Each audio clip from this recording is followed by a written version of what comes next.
Chapter 70. The hunt begins. While his flock distracted the RECOs, Brightbill darted around behind them and desperately searched for buttons. He had once shut down his own mother with a click, and now he would do the same thing to the intruders. But he found no buttons on these robots, only smooth surfaces. Clearly, the RECOs were not designed to be shut down so easily.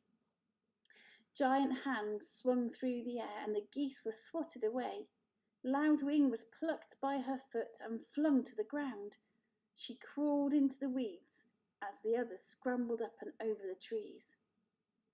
A quick scan by the robots revealed that Roz was gone.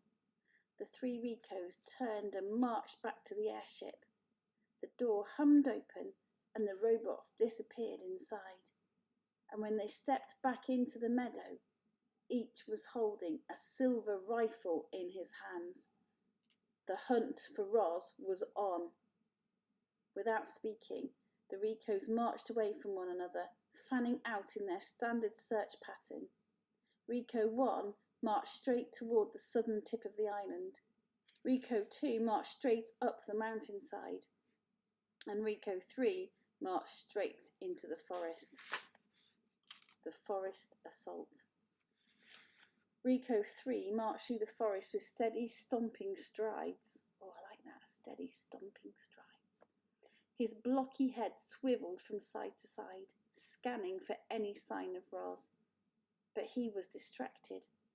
You see, everywhere the RECO went, he was met by shrieking animals. He didn't know it, but he was in the midst of a coordinated assault. Swooper hooted orders from above. Hawks, sparrows, owls, dive in front of his eyes. Fink barked orders from below. Hares, weasels, foxes, dash between his legs.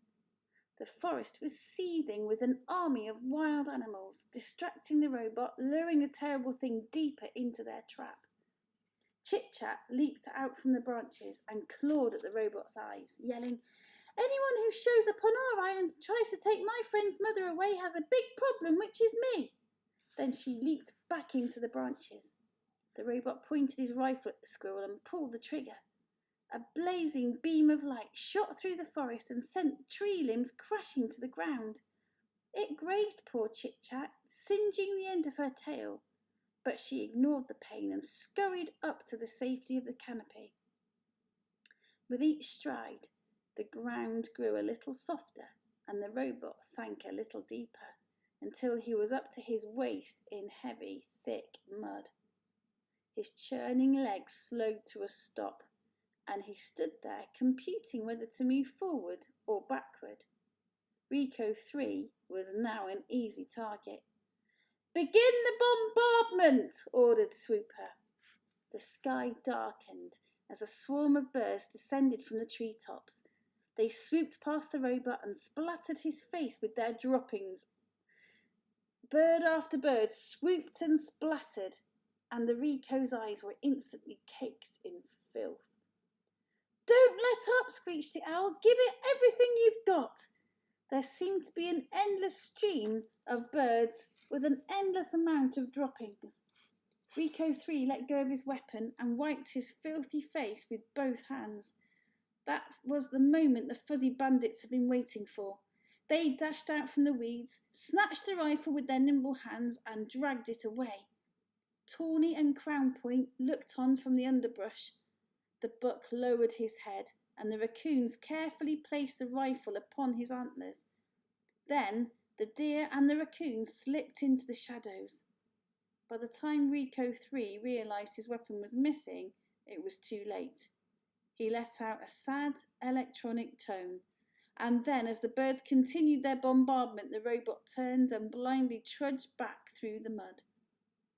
It was now time for the final stage of the plan. Broadfoot the bull moose emerged from the trees and stood directly in the path of the blinded robot. RECO 3 had no idea that his every step brought him closer to the mighty animal. When the robot was in range, Broadfoot turned and kicked back with his powerful hind legs. There was a sharp crack, and dung sprayed from RECO's head, The moose kicked again. Crack! And the robot's head flopped to one side. A tear in his neck exposed a tangle of silver tubes. But RECO 3's legs kept pumping, so Broadfoot kept kicking. He pounded the robot's head with his heavy hooves, denting and crushing it into an ugly shape.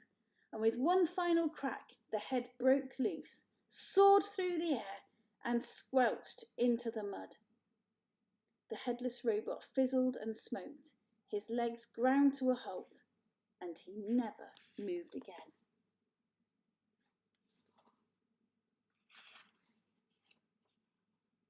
Next chapter is called The Mountain Rumble. I think we'll save that for tomorrow. How exciting. 2 more robots to go.